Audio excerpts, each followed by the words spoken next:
بسم اللہ الرحمن الرحیم ولا يلزم الزہار یا لا يلزم الزہار۔ زہار کے مسئلے سے ہم حنفیہ کے اوپر امام شافعی رحمہ اللہ کی طرف سے الزام وارد نہ کیا جائے، یا لا يلزم پڑھیں کہ ہمارے اوپر مسئلہ زہار سے یہ اراد اور یہ اعتراض لازم نہیں آتا۔ اصل میں یہاں پر ایک اعتراض وارد ہوتا ہے، وہ یہ ہے کہ حنفیہ نے یہ کہا کہ نہی عن التصرفات الشرعیہ، تصرف شرعی سے نہی عن التصرفات الشرعیہ، ایک نہی عن الافعال الحسیہ ہے، ایک نہی عن الافعال الشرعیہ میں ہے۔ تو نہی عن الافعال الشرعیہ کہیں یا نہی عن التصرفات الشرعیہ کہیں، اس کے بارے میں انہوں نے یہ بتایا کہ یہ تصرفات شرعیہ کی مشروعیت کو معدوم کر دیتی ہے، یعنی تصرف شرعی سے جب ناہی نے شارع نے منع فرما دیا تو گویا اب اس کی مشروعیت سرے سے رہی ہی نہیں۔ اب نہی عن تصرفات الشرعیہ جب تصرفات شرعیہ کی مشروعیت کو معدوم کر دیتی ہے، معدوم کرنے کا مطلب وہ سرے سے مشروع رہتا ہی نہیں ہے، تو اس سے شرع کا کوئی حکم متعلق نہ ہوگا، کوئی حکم متعلق یہ ہمارا ہے۔ اب اس پر اعتراض یہ ہوتا ہے، ہم زہار کو دیکھتے ہیں کہ زہار بھی کیا ہے، منہی عنہ ہے۔ زہار سے بھی شارع نے کیا فرمایا ہے، منع فرمایا ہے۔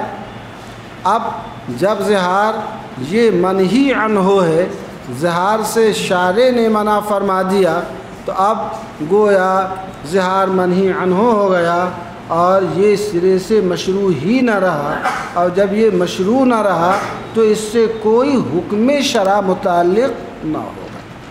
حالانکہ آپ یہ کہتے ہو کہ زہار سے ایک حکم شرع کیا ہے، متعلق ہے، کہ مظاہر جب زہار کرے گا تو اس کو زہار کا کفارہ ادا کرنا پڑے گا۔ تو کفارہ ادا کرنا یہ کیا ہے، ایک حکم شرع ہے جو اس منہی عنہ سے متعلق ہے کہ نہیں متعلق ہے۔ تو پھر آپ کا یہ کہنا کہاں صحیح رہا کہ نہی عن تصرفات الشرعیہ، تصرفات شرعیہ کی مشروعیت کو معدوم کر دیتی ہے کہ وہ مشروع ہی سرے سے نہیں رہتا، تو اس سے کوئی حکم متعلق نہ ہوگا؟ کیا حکم تو متعلق ہو رہا ہے۔ تو اس کا جواب دیتے ہیں کہ یہاں سمجھنے کی ضرورت ہے اور غور کرنے کی ضرورت ہے۔ ہماری گفتگو جو ہے وہ ایسے نہی کے بارے میں ہے جو نہی کسی ایسے مطلوب شرعی کے حکم کے اوپر وارد ہو، جو مطلوب شرعی کسی سبب مشروع کے ساتھ کیا ہو، متعلق ہو۔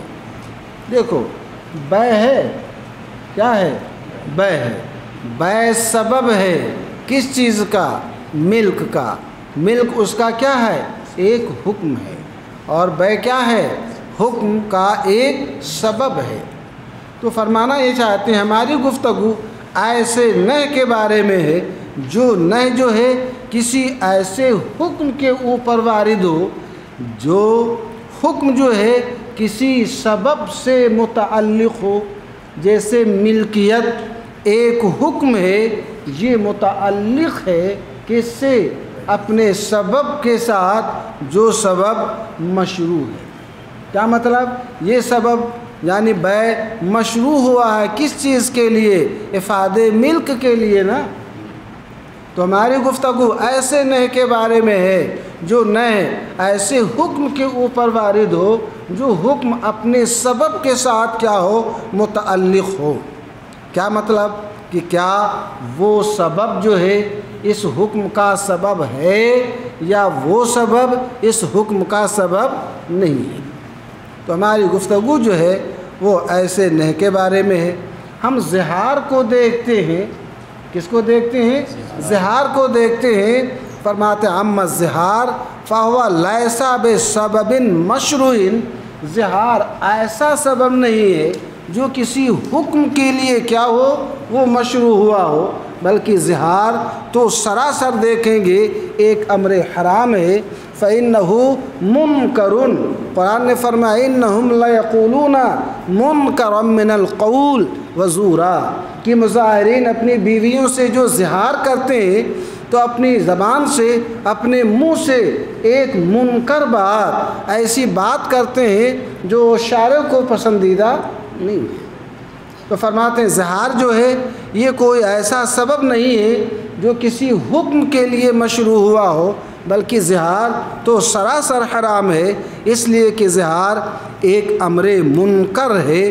اب جب زہار جو ہے یہ کسی حکم کے لیے سبب مشروع نہیں ہے تو اب ایسی صورت میں آپ یہ نہیں کہہ سکتے ہیں کہ زہار جو ہے ایک ایسا سبب ہے جس سبب سے ایک حکم شرعی کیا ہوا ہے متعلق ہوا ہے۔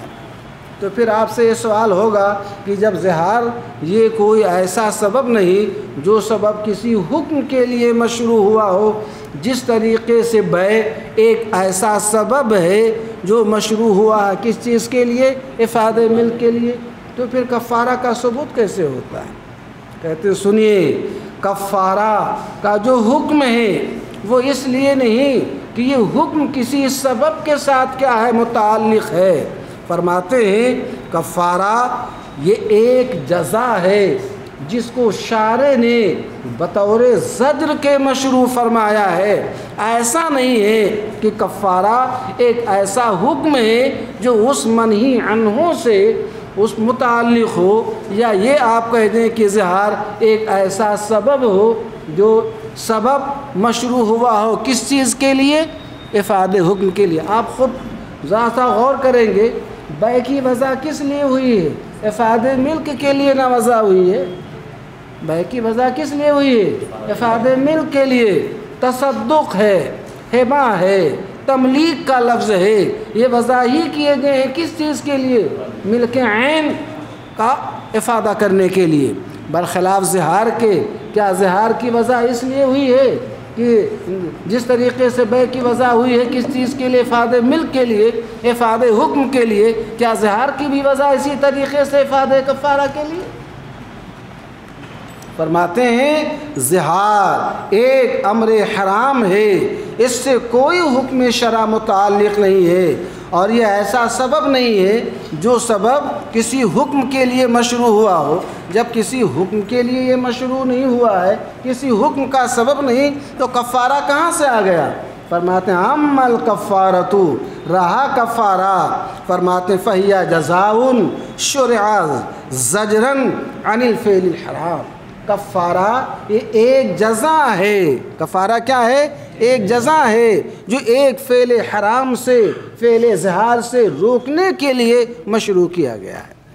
تو وہ جواب دیتے ہیں لا یلزم الزہار، زہار سے ہمارے اوپر اعتراض اس اصل کے اوپر لازم نہ آئے گا، لأن کلامنا، اس لیے کہ ہماری گفتگو ایسے مطلوب شرعی کے حکم کے بارے میں ہے جو حکم جو ہے متعلق ہو ایسے سبب کے ساتھ جو سبب جو ہے اس حکم کے لیے کیا ہے مشروع ہوا ہے۔ بیع کے بارے میں ہم نے بتایا کہ بیع ایک ایسا سبب ہے جو افاد ملک ہی کے لیے مشروع ہوا ہے، شارع نے اس کو وضع کیا ہے۔ ایبقی سبباً، کیا وہ سبب اس حکم کا سبب باقی رہے گا؟ والحکم بہ مشروعاً، اور اس سبب کے ذریعے وہ حکم مشروع رہے گا، مع وقوع النہی علیہ، نہ کہ اس پر واقع ہوتے ہی۔ اما ما ہوا جزاء، لیکن وہ کفارہ جو کہ ایک جزا ہے، شرع زاجراً، یہ مشروع ہوا ہے ایک فعل حرام یعنی زہار سے بندوں کو روکنے کے لیے۔ میں نے بتا دیا کہ زہار جو ہے یہ ایسا سبب نہیں ہے جو کفارہ کے افادے کے لیے وہ مشروع ہوا ہو۔ بات سمجھ میں آ گئی؟ بلکہ کفارہ جو ہے یہ ایک جزا ہے جو مشروع ہوا ہے ایک فعل حرام سے روکنے کے لیے، منع کرنے کے لیے، گویا بطور زجر شارع نے اس کو مشروع فرمایا ہے۔ فَيَعْتَمِدُوا حُرْمَةَ سَبَبِهِ، اب جب کفارہ ایک جزا ہے جو فعل حرام یعنی زہار سے روکنے کے لیے، فَيَعْتَمِدُوا تو لا محالہ یہ اس بات کا مقتضی ہوگا، یعتمد معنی میں یقتضی کر لیں گے، اعتماد سے بنا ہے، تو لا محالہ یہ اس بات کا مقتضی ہوگا حرمت سبب ہی کہ اس کا سبب جو ہے وہ اپنی جگہ پر کیا رہے؟ حرام رہے، اس کا سبب کیا رہے؟ اپنی جگہ پر حرام رہے۔ کل قصاص، جیسے کہ قصاص یہ مشروع ہوا ہے کس چیز کے لیے؟ ایک فعل حرام، فعل قتل ناحق سے روکنے کے لیے۔ تو فرماتے ہیں فَيَعْتَمِدُوا حُرْمَةَ سَبَبِهِ كَالْقِصَاصِ، جب یہ وہ ایک فعل حرام سے روکنے کے لیے بطور جزا مشروع ہوا ہے تو اس کے سبب کے حرام ہونے کا وہ مقتضی ہوگا، جس طریقے سے قصاص ایک جزا ہے جو ناحق قتل جو ایک فعل حرام ہے اس سے روکنے کے لیے مشروع ہوا ہے۔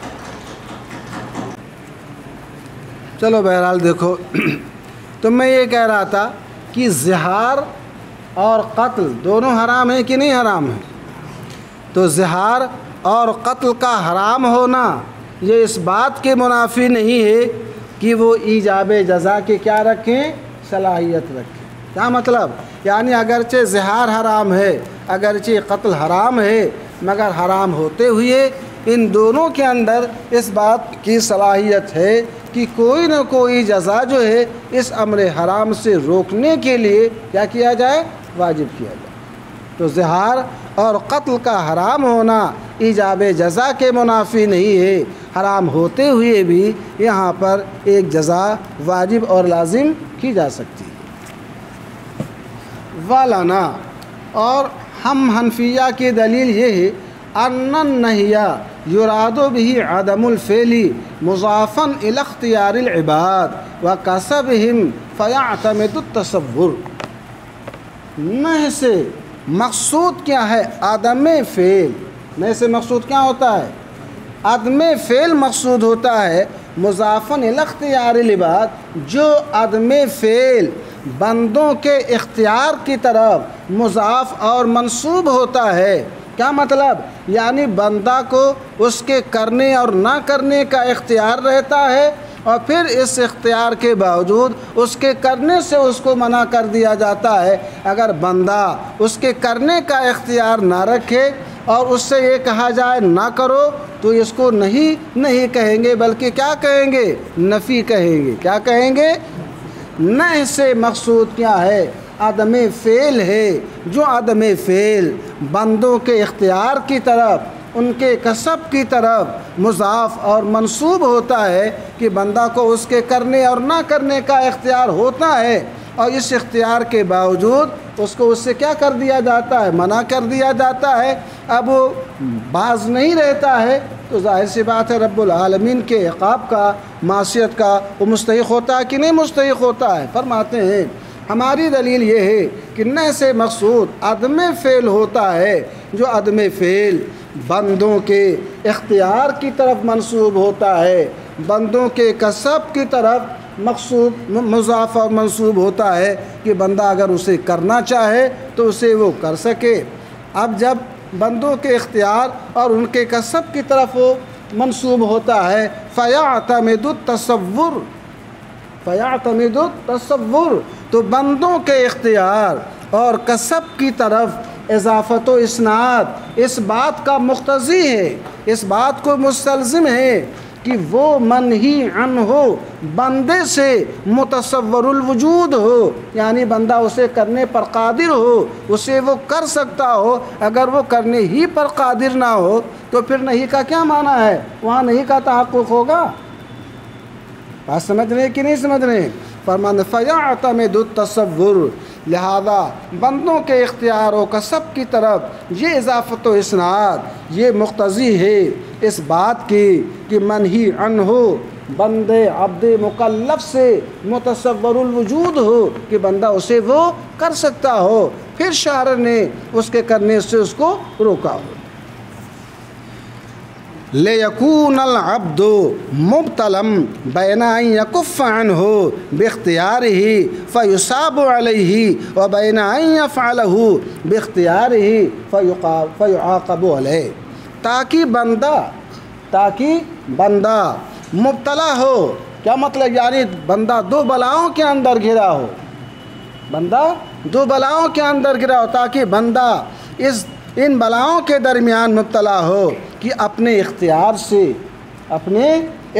سے اس منہی عنہ سے اپنے آپ کو باز رکھے، سمجھ رہے ہیں، نائی کے حکم نہیں کی اطاعت کرے، فیصاب علیہ تو مصاب، ماجور، مستحق اجر ہو، وَبَيْنَ أَن يَفْعَلَهُ اور بندہ اس بلا کے درمیان بھی مبتلا ہے کہ کہیں وہ ناعاقبت اندیشی کی بنیاد پر اس منہی عنہ کو، اس ناکردنی کو کر گزرے اپنے اختیار سے، فَيُعَاقَبُ عَلَيْهِ تو اس پر وہ عقاب اور عقوبت اور سزا کا مستحق ہو۔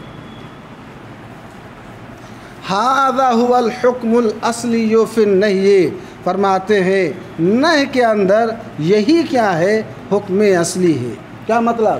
یعنی نہی کے اندر اصل حکم یہ ہے کہ منہی عنہ عبد مکلف سے متصور الوجود ہو، تاکہ وہ عبد مکلف اگر باز رہے تو وہ ثواب کا مستحق ہو، اگر کر گزرے تو عقاب کا مستحق ہو۔ فرماتے ہیں نہی کے اندر یہی اصلی حکم ہے، اس لیے کہ اگر یہاں اختیار ہی سرے سے نہ رہے، اس کا اختیار ہی زائل ہو جائے تو پھر اس کو نہیں کہیں گے بلکہ نفی اور نسخ کہیں گے۔ کیا کہیں گے؟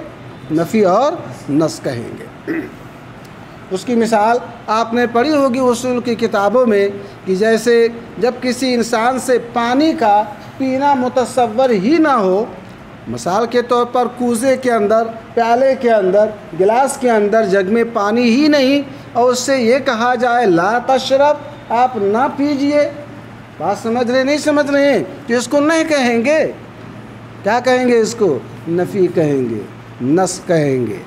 ہاں، کوزے کے اندر، جگ کے اندر، گلاس کے اندر پانی موجود ہے، پینے والا چاہے تو پی لے اور چاہے تو نہ پیے۔ آپ نے اب کہا لا تشرب، تو اب لِيَكُونَ الْعَبْدُ مُبْتَلًا بَيْنَ أَن يَكُفَّ عَنْهُ بِاخْتِيَارِهِ فَيُثَابُ عَلَيْهِ وَبَيْنَ أَن يَفْعَلَهُ بِاخْتِيَارِهِ فَيُعَاقَبُ عَلَيْهِ۔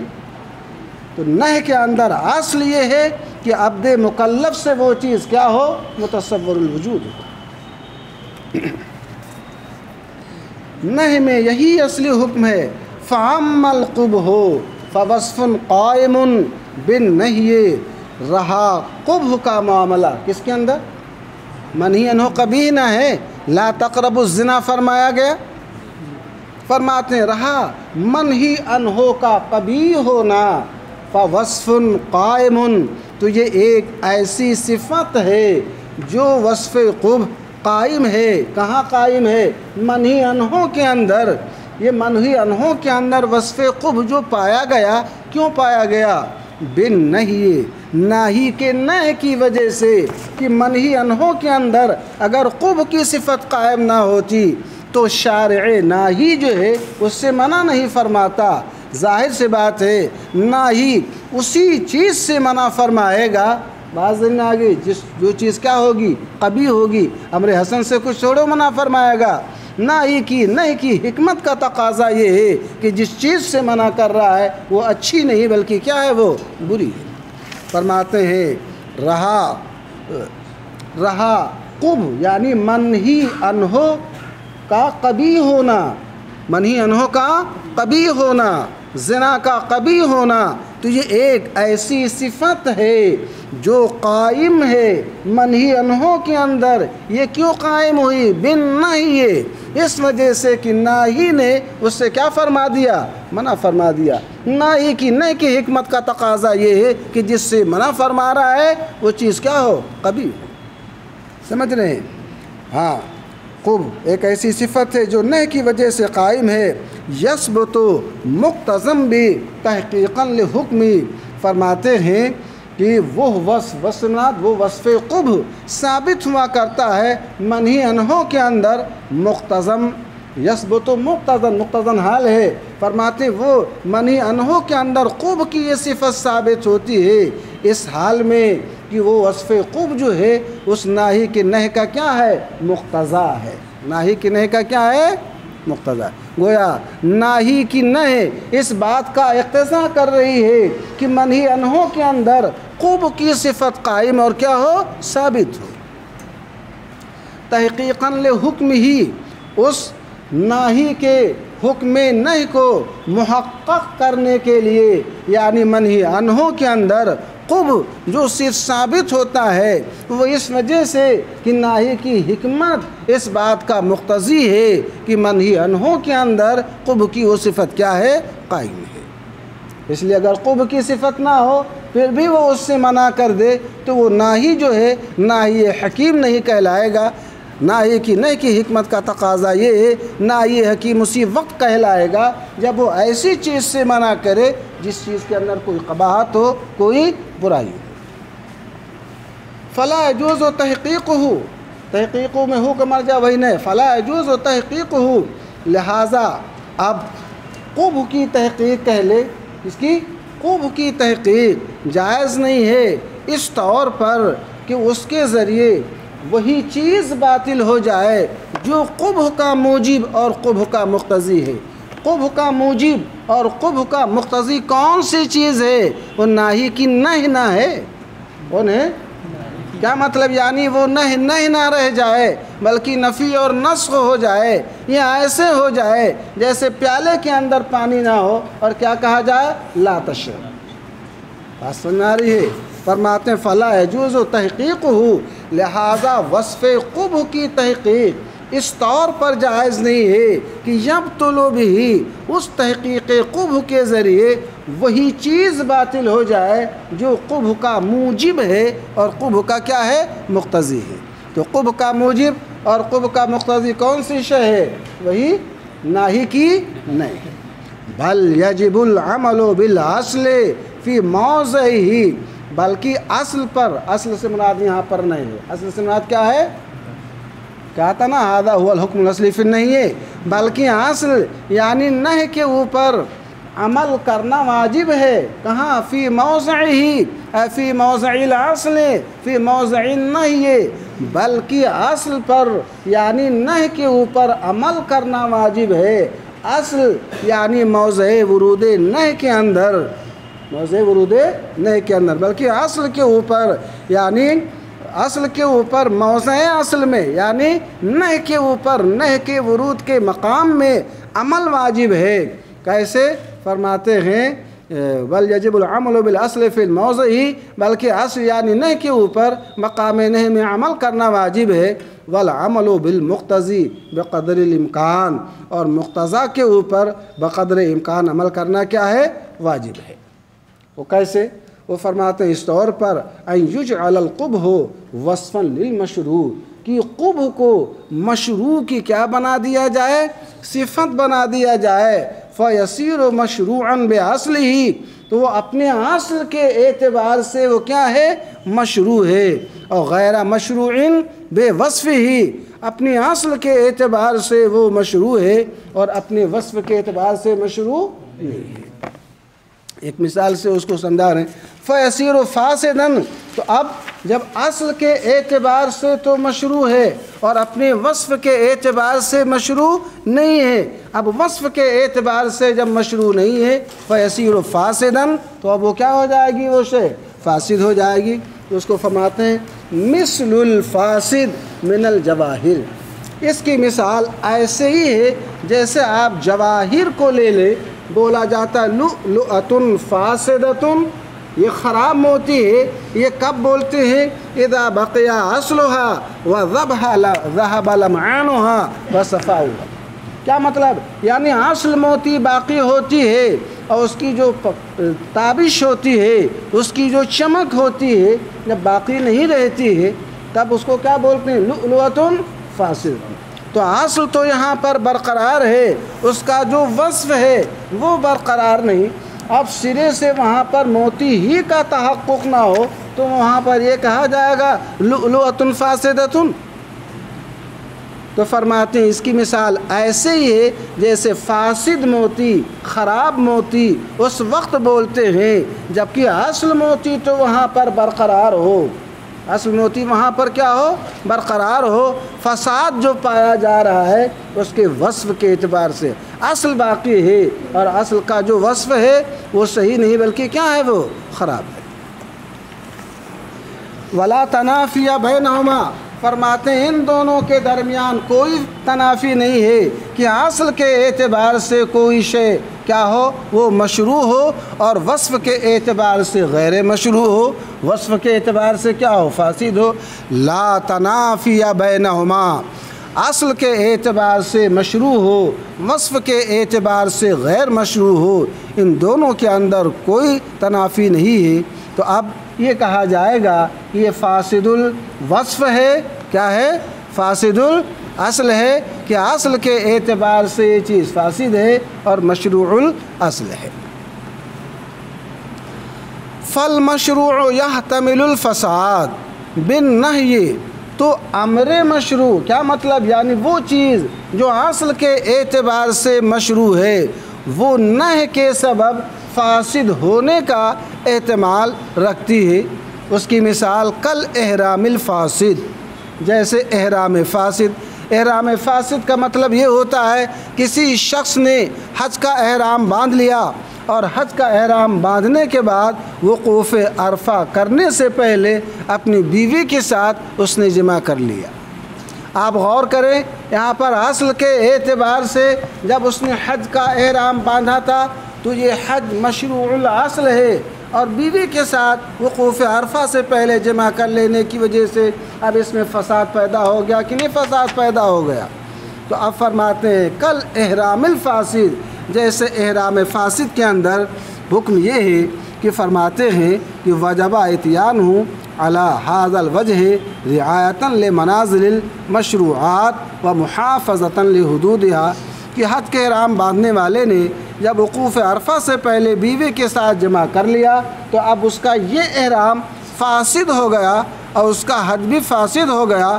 اور یہ احرام فاسد آپ غور کریں اصل کے اعتبار سے کیا ہے؟ مشروع ہے، یہاں تک کہ فقہا فرماتے ہیں وجب علیہ المضی علی ذلک، کہ اس محرم بالحج کے اوپر واجب یہ ہے کہ وہ اپنے اس حج کے اوپر اس ارکان کو ایسے وہ ادا کر لے۔ وجب علیہ الجزا، اور دم وغیرہ اس کے اوپر واجب ہے ایک امر محظور شرعی محظورات احرام کا ارتکاب کرنے کی وجہ سے۔ آپ غور کریں اصل کے اعتبار سے مشروع ہے اس لیے مضی کا حکم ہے، اور چونکہ وصف کے اعتبار سے یہ فاسد ہے اس لیے یہاں پر ایک جزا واجب ہوئی۔ دونوں حکم ہے کہ نہیں حکم یہاں پر؟ تو اسی طور پر یہاں تک فقہا فرماتے ہیں کہ لو مضى علی ھذا الاحرام، کہ اگر اس احرام پر وہ گزر گیا، یعنی اس احرام کی حالت میں حج کے سارے ارکان اس نے ادا کر لیا اور اس نے دم بھی ادا کر دیا، فرماتے ہیں لا یخرج بہ عن العہدہ، تو حج کا جو فریضہ ہے اس سے سبکدوش نہ ہوگا بلکہ آنے والے سال میں اس پر اس کی قضا واجب اور لازم ہوگی۔ اس سے بات ثابت ہوتی ہے کہ فساد اور مشروعیت دونوں جو ہے یہ جمع ہو سکتے ہیں، کہ جیسے یہاں پر مشروعیت بھی متحقق ہے اصل کے اعتبار سے اور فساد متحقق ہے کس اعتبار سے؟ وصف کے اعتبار سے۔ فوجب اتیانہ، فوجب اتیانہ، اتیانہ میں اس میں اثباتہ لکھا ہے، فوجب اثباتہ کیا مطلب؟ یعنی منہی عنہ کو ہم نے اصل کے اعتبار سے کیا مانا؟ مشروع مانا، اور وصف کے اعتبار سے کیا مانا؟ فاسد مانا۔ فرماتے ہیں فوجب اثباتہ، تو منہی عنہ کی مشروعیت کا اثبات اس طور پر واجب ہوا، کس طور پر؟ کہ اصل کے اعتبار سے وہ مشروع رہے، اپنے وصف کے اعتبار سے غیر مشروع یعنی فاسد اور قبیح رہے۔ رعایتاً لمنازل المشروعات، مشروعات کے مقام کی رعایت کرتے ہوئے کہ ہم نے مشروع کو اصل کے اعتبار سے مشروع مانا ہے، ومحافظتاً لحدودها، اور مشروعات کی حدوں کی حفاظت کرتے ہوئے۔ اب یہاں پر وہ رعایت وہ اسی طور پر کی گئی کہ اصل کے اعتبار سے ہم نے مشروع کہا اور وصف کے اعتبار سے غیر مشروع، فاسد اور قبیح کہا۔ وعلی ھذا الاصل قلنا، اسی اصل کی بنیاد پر ہم نے یہ کہا ان البیع بالخمر مشروع باصلہ، شراب کے بدلے میں بے، کس کے بدلے میں؟ کل یہ مسئلہ آیا تھا، یعنی خمر کو کسی نے کیا بنایا؟ سمن بنایا، تو خمر جو ہے اصل کے اعتبار سے وہ مال ہے کہ مال بولتے ما یمیل الیہ الطبع وما یدخر لوقت الحاجہ، مال اس کو کہتے ہیں جس کی طرف انسانی طبیعت کا میلان ہو، ضرورت کے وقت جس کی ذخیرہ اندوزی کی جائے۔ خمر کے اندر یہ سارے اوصاف ہیں، تو مال تو ہے مگر یہ شرعاً متقوم نہیں، یعنی شرعاً اس کی کوئی قیمت نہیں، شرعاً حکم یہ ہے کہ اس کو باقی نہ رکھو، یا تو اس کو تم سرقہ بنا لو، قابل انتفاع بنا لو، یا یہ کہ اس کو بہا دو، پھینک دو، یہ اس کا حکم ہے۔ تو اب مال تو ہے، اصل کے اعتبار سے دیکھیں کیا ہے، وہ مال ہے، مگر وصف کے اعتبار سے اس میں کیا پایا جا رہا ہے؟ فساد پایا جا رہا ہے۔ فرماتے ہیں بیع بالخمر اپنے اصل کے اعتبار سے مشروع ہے۔ کیسے اصل کے اعتبار سے؟ جب کسی شخص نے خمر کی بیع کی تو وہاں پر بیع کا رکن پایا گیا کہ بعت اشتریت، رکن بیع پایا گیا کہ نہیں پایا گیا؟ تو اصل کے اعتبار سے مشروع ہے، اس لیے کہ بیع کا رکن یہاں پر پایا گیا فی محلہ، محل بیع کے اندر۔ کس کے اندر؟ ظاہر سی بات ہے، یہ کہا بعت العبد بہذا الخمر، میں نے اس غلام کی بیع کی، کس کے بدلے میں؟ اس خمر کے بدلے میں۔ غلام جو ہے وہ کیا ہے؟ عبد مملوک، بیع کا محل ہے کہ نہیں محل ہے؟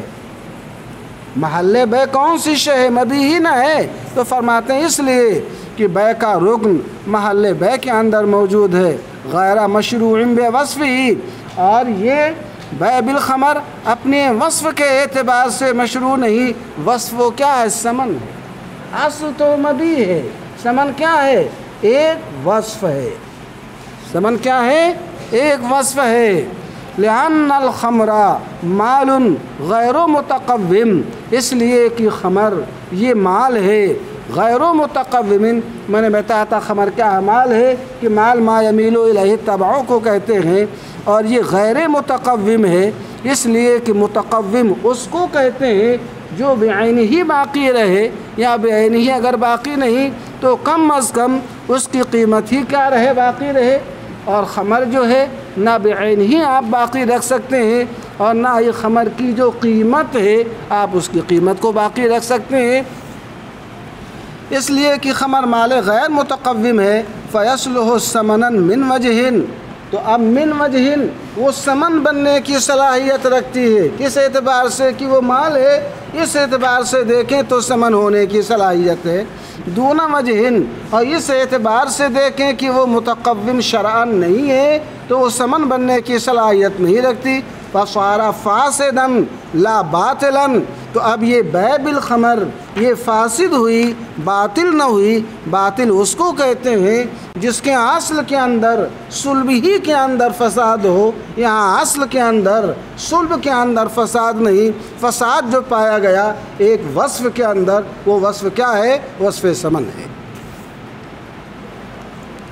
چلیے اس طریقے سے اور مثالیں اس کی توضیح کی دے رہے ہیں کہ اصل کے اعتبار سے مشروع ہے اور وصف کے اعتبار سے غیر مشروع ہے، فاسد اور قبیح ہے۔